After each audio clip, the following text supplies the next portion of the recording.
Hello everyone. तो आज के इस वीडियो में हम बात करने वाले हैं agriculture daily dose part number 2। तो पार्ट फर्स्ट अगर नहीं देखा है तो लिंक डिस्क्रिप्शन में मिल जाएगी या फिर आई बटन पे आपको देखने को मिल जाएगी, तो वहाँ से आप पार्ट फर्स्ट को क्लियर कर सकते हो। तो आज की वीडियो को स्टार्ट करने से पहले अगर चैनल को अभी तक सब्सक्राइब नहीं किया है तो सबसे पहले चैनल को सब्सक्राइब कर लीजिए और जो पास का बेल आइकन आएगा तो उसे जरूर दबा देना, जिससे जब भी हमारा कोई नई वीडियो अपलोड की जाए तो सबसे पहले आपको प्राप्त हो। ठीक है, चलो आज की वीडियो स्टार्ट करते हैं। आज कुछ नया सीख लेते हैं।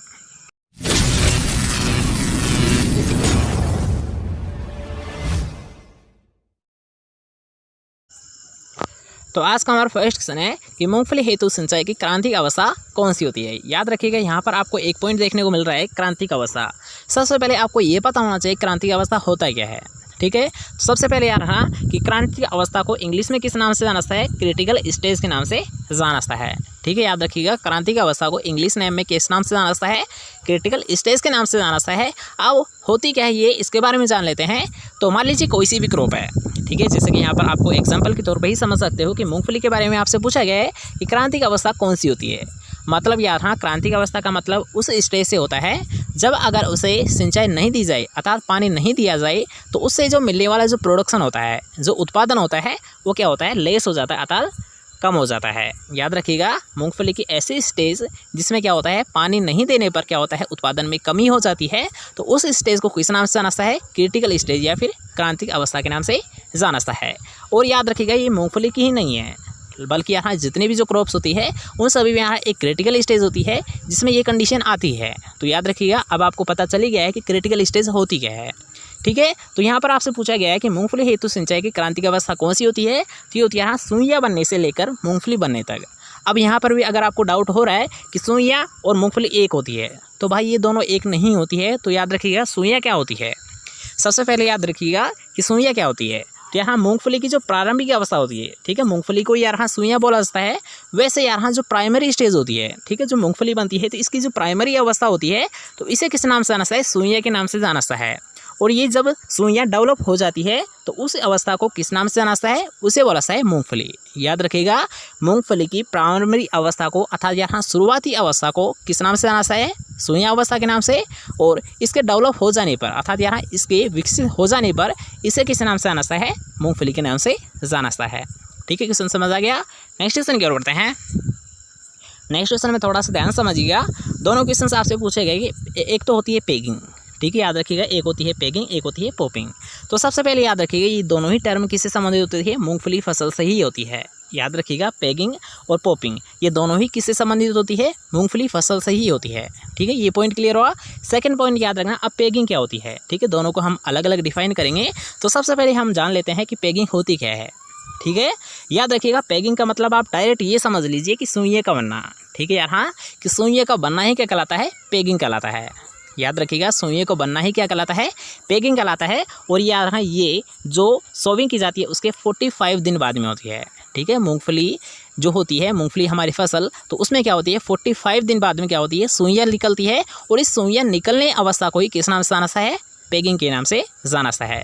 ठीक है, फर्स्ट टर्म हमारी कंप्लीट होती है। सेकेंड टर्म की याद रखिएगा, ये होती है यहाँ कि जब जो सुइयाँ बन जाती है, मतलब यहाँ इनका डेवलप हो गया, ये विकसित हो गई है। अब आती है जो स्टेज आती है मूंगफली बनने की।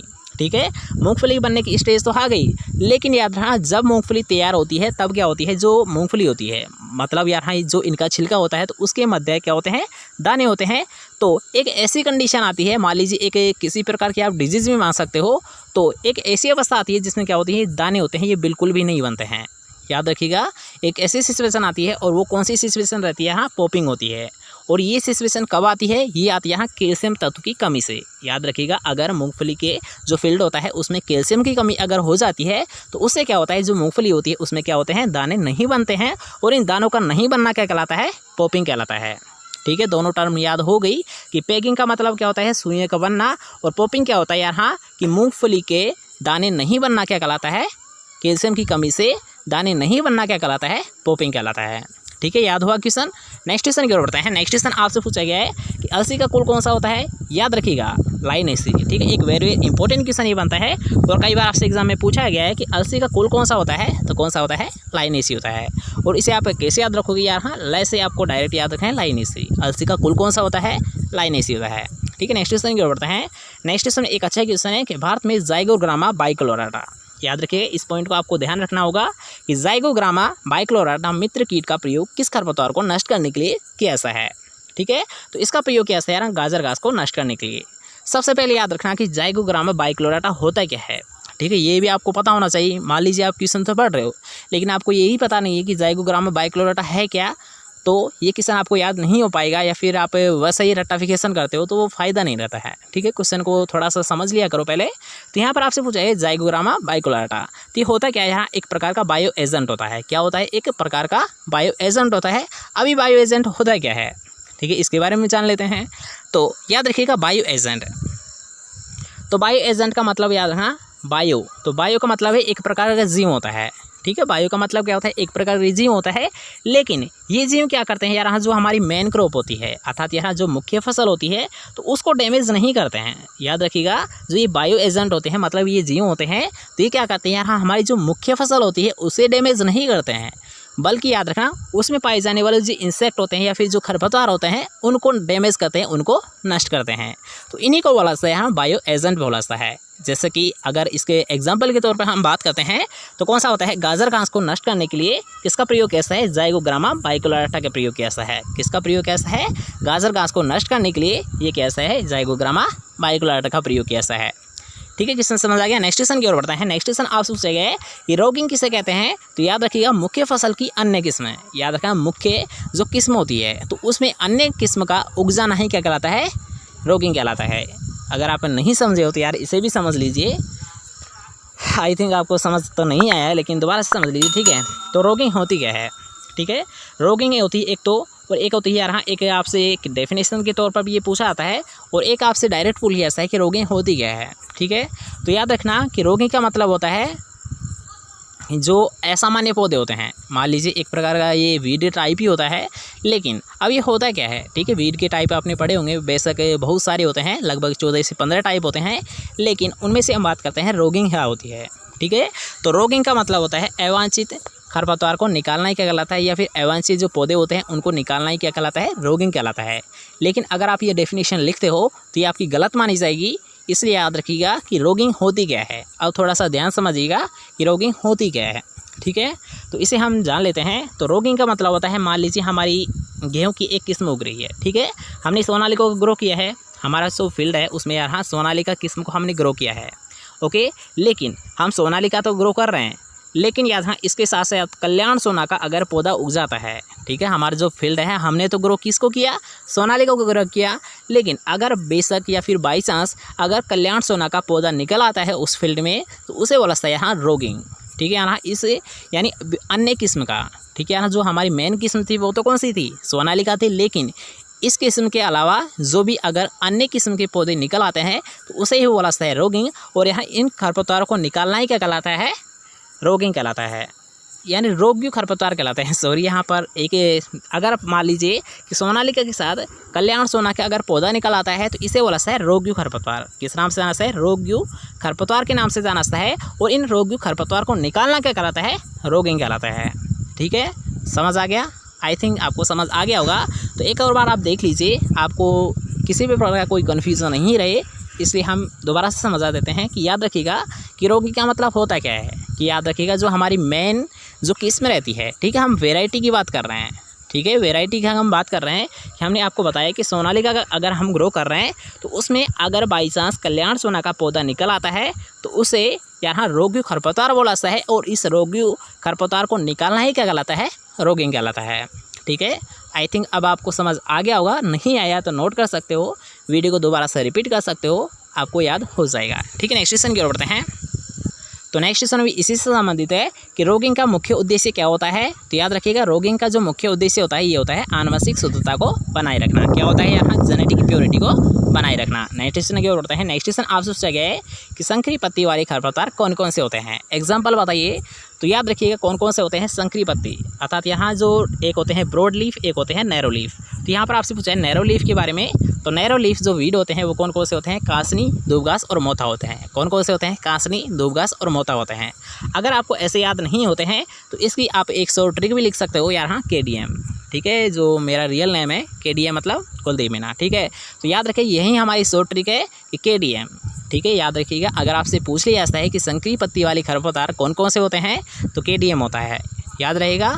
ठीक है, आप कैसे भी याद रख सकते हो वैसे, लेकिन मेरी ओर से आपको शॉर्ट ट्रिक दी जाती है KDM, मतलब यहाँ कांसनी, दूबघास और मोथा, याद रहेगा, कांसनी, दूबघास और मोथा। अब आप इसे कैसे भी मोड़ से तोड़ सकते हो, कैसे भी आप इसे याद कर सकते हो। ठीक है, नेक्स्ट क्वेश्चन की ओर बढ़ते हैं। नेक्स्ट क्वेश्चन आपसे पूछा गया है कि सरसों का मुख्य नकलची खरपतवार कौन सा होता है। नकलची का मतलब क्या होता है, मिमिक्री खरपतवार। क्या होता है, मिमिक्री खरपतवार होता है। तो कौन सा होता है, आप सभी को पता है कि सरसों का मुख्य नकलची खरपतवार कौन सा होता है, सत्तानासी होता है। नेक्स्ट क्वेश्चन की ओर बढ़ते हैं। नेक्स्ट क्वेश्चन एक अच्छा क्वेश्चन है कि सरसों के तेल में सत्तानासी के बीज मिल जाने पर कौन सी बीमारी हो जाती है, तो कौन सी होती है, ड्रॉपसी हो जाती है। याद रखिएगा, सरसों के बीज में अगर बाई चांस सत्तानासी के तेल मिल जाते हैं, मतलब यहाँ सरसों के तेल में सत्तानासी के बीज मिलने पर कौन सी बीमारी हो जाती है, तो वो कौन सी होती है, ड्रॉपसी हो जाती है। ठीक है, याद रखिएगा। नेक्स्ट क्वेश्चन की ओर बढ़ते हैं। नेक्स्ट क्वेश्चन एक अच्छा क्वेश्चन है, एक वेरी इंपॉर्टेंट क्वेश्चन है, और रिसेंटली जो आपकी एग्जाम हुई थी तो उसमें ये क्वेश्चन आपसे पूछा गया है कि मूंगफली फसल का मुख्य खरपतवारनाशी कौन सा होता है। तो कौन सा होता है, नाइट्रोफेन टोकी 25 होता है। कौन सा होता है, नाइट्रोफेन। याद रखिएगा कि नाइट्रोफेन एक यहाँ होता है वीडीसाइड होता है, और इसका जो ट्रेड नेम होता है, जो यहाँ व्यापारिक नाम होता है, वो क्या होता है, टोकी 25 होता है। याद रखना, नाइट्रोफेन का जो व्यापारिक नाम होता है ये क्या होता है, टोकी 25 होता है। अब ये ट्रेड नेम होते क्या है, इसके बारे में थोड़ा सा डिस्कस कर लेते हैं। याद रखिएगा, आपने कई बार पढ़ा होगा कि ट्रेड नेम, लेकिन ये ट्रेड नेम होते क्या है। मान लीजिए आप ये याद रख रहे हो कि नाइट्रोफेन का यूज़ हम मूंगफली में करते हैं, लेकिन जब आपको ज़रूरत पड़ेगी तब आप यहाँ दुकान पर जाकर ये नहीं बोलोगे कि नाइट्रोफेन दे दीजिए। ठीक है, आप दुकानदार से ये नहीं बोल सकते कि नाइट्रोफेन हमें दे दीजिए, ये हमें ज़रूरत है। लेकिन आप यहाँ नाइट्रोफेन नहीं बोलोगे तो आप क्या बोलोगे, उसे आप जाकर बोलोगे यहाँ टोकी 25 दे दीजिए। ठीक है, जो यहाँ किसी भी हर्बिसाइड का या फिर वीडीसाइड का जो ट्रेड नेम होता है वो आपको जाकर बोलना पड़ता है दुकानदार को, तब वो समझता है कि इसे किस की ज़रूरत है, अर्थात हमें क्या देना चाहिए। ठीक है, तो उसे ही बोला से यहाँ ट्रेड नेम, मतलब यहाँ दुकान पर जाकर हम जिस नाम को उसे बोलते हैं तो उसी को बोला से यहाँ ट्रेड नेम। ठीक है, व्यापारिक नाम। नेक्स्ट क्वेश्चन की ओर बढ़ते हैं। नेक्स्ट क्वेश्चन आपसे है, ऐसी कौन सी फसल है जो तेल व रेशा दोनों के लिए उगाई जा सकती है, तो वो कौन सी होती है, अलसी होती है। याद रखिएगा, यहाँ पर आपसे पूछा गया है कि तेल और रेशा दोनों के लिए उगाई जा सकती है, तो वो कौन सी होती है, अलसी होती है। नेक्स्ट क्वेश्चन की ओर बढ़ते हैं। नेक्स्ट क्वेश्चन एक कॉमन क्वेश्चन है, वैसे आप सभी को याद है कि अलसी के किस भाग से रेशा प्राप्त किया जाता है, तो बेशक तने से ही प्राप्त किया जाएगा। नेक्स्ट क्वेश्चन की ओर बढ़ते हैं। नेक्स्ट क्वेश्चन आपसे संपूर्ण खाद किसे बोला है, तो याद रखिएगा FIM को, अर्थात यहाँ फार्म यार्ड मटेरियल, मतलब गोबर की खाद को यहाँ संपूर्ण खाद के नाम से जाना जाता है। नेक्स्ट क्वेश्चन की ओर बढ़ते हैं। नेक्स्ट क्वेश्चन आपसे जीवांश खाद का प्रभाव कितने वर्ष तक रहता है। याद रखिए, ये अच्छा क्वेश्चन है एक तो, कि जीवांश खाद का प्रभाव लगभग कितने समय तक, अर्थात यहाँ जो इफेक्ट पड़ता है इसका फील्ड पर, ये कितने साल तक पड़ता है, तो ये रहता है यहाँ 2 से 3 साल तक। कितने साल तक रहता है, 2 से 3 साल तक। और इसके विपरीत अगर हम बात करते हैं कि जो हम रसायन का यूज़ करते हैं, मान लीजिए यहाँ पर हम यूज़ कर रहे हैं जीवांश खाद का, और जीवांश खाद का एग्जाम्पल आप समझ सकते हो यहाँ गोबर की खाद। गोबर की खाद भी क्या है, एक जीवांश खाद ही है। और अगर हम यहाँ गोबर की खाद का फील्ड में यूज़ करते हैं तो इसके जो इफेक्ट पड़ता है, अर्थात यहाँ इसका जो प्रभाव रहता है खेत में, ये कब तक रहता है, 2 से 3 साल तक रहता है।